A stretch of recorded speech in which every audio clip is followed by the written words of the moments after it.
Um, the next speaker is Joe Gill. Joe is a journalist for Middle East Eye and the Morning Star, and he's the election campaigns coordinator for Collective Action in Brighton.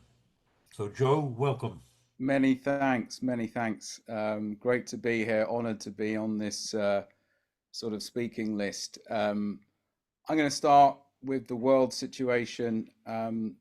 It is critical, and more than really are facing more than even odds of global conflict in the next few years.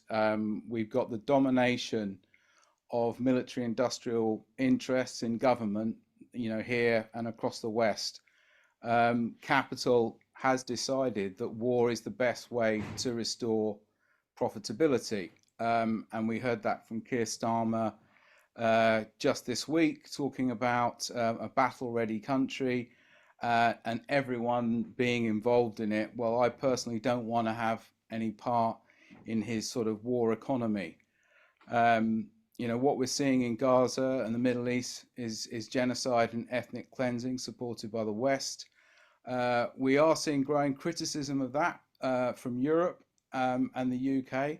That doesn't mean they want freedom for Palestine, but they do see the current course of the extremists in Israel threatening the West's position in the Middle East. And we might be seeing a division opening up between the US and Europe over Gaza, with even the Financial Times calling for sanctions on Israel. European capital is focused on fighting Russia, really, whereas obviously with President Trump, there was some sort of attempt to break Russia away and bring it into a different position. So that's the situation we face. It's pretty frightening. That does require a party that stands for peace and stands for liberation and a more of a for international law and a sort of multipolar world that is now emerging rather than fighting it down to the last man.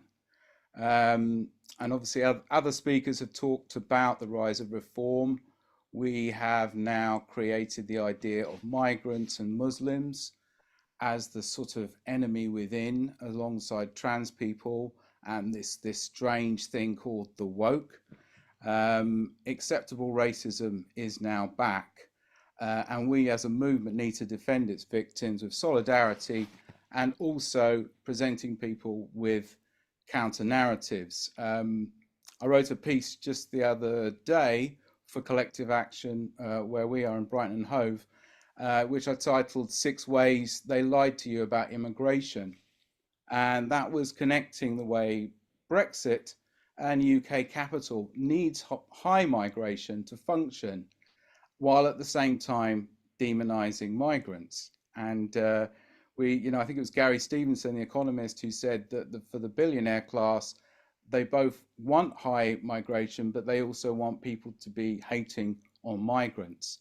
And obviously, Starmer's Labour has played into that, using the same language, mirroring reform while preparing for world war. But I think, the moment seems to have come. A lot of people have been working towards getting a new party off the ground. We should be confident that the policies that we support represent the majority of the country on ending cuts, public ownership, Gaza, taxing wealth, and a state-led industrial strategy. More than that, the people in this meeting and beyond it represent grassroots movements and communities where they've been working, hard and building up those community groups that can form the basis of a party. Now, a lot of the time there's comparisons with the 1930s, and like that time, obviously we are actually facing the prospect of world war, the rise of fascism, but these are galvanizing issues that can unite us at the same time that millions are facing poverty under a predatory capitalism. And we did see last year in the general election a sort of mini political revolution. 5 MPs were elected, Obviously, they were elected on the platform of opposing the Gaza genocide alongside Jeremy Corbyn being elected. That was the biggest ever left of Labour victory. I read, someone pointed it out, and it's true. Even the Communist Party at its peak never achieved that kind of result. But a kind of moderate social democratic politics isn't really going to cut it under these conditions. And yet the policies that we are supporting, I mean, I could give examples like rent freeze, rent caps, energy and water nationalisation, bringing back proper funding for universities instead of leaving it to the market. In a way, they are almost revolutionary because they come after 50 years of a neoliberal onslaught that Labour is continuing. But I would say, a new party can't be like previous left party launches. With respect to comrades in the meeting, the Tusk electoral model of standing activists everywhere doesn't work. We've seen that in the results of recent local elections, and it's been the case before. So we can't just have a gathering of Marxist and Trotskyist parties. That doesn't work. We need to have candidates who represent their community and are known for their record of fighting for their people locally.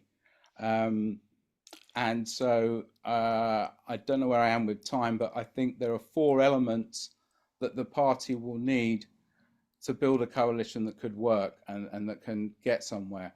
And those are, number 1, the left independent councillors who left Labour due to Starmer and Gaza. More and more are doing so. We also need the Gaza movement, its MPs and supporters, that mass movement that we've seen over the last 20 months that is, absolutely critical for this new party. I would say we do need the key figures on the left. We do need Jeremy Corbyn. We could mention others, of course. It's not about them being leaders and us bowing down to them. It's the media, the world we live in. Someone like Jeremy Corbyn has the status to bring people on board, thousands of people. But of course, it's going to have to be a democratic, inclusive, populist party, or that's probably the wrong word, but brave and radical. And it's going to need a professional, dynamic communications, and it needs champions who can, cut through to the public. I could mention names, but look, Harry Eccles, even Gary Lineker, who knows? People who would support a lot of what we stand for and get through in this sort of media maelstrom when the media will be against us.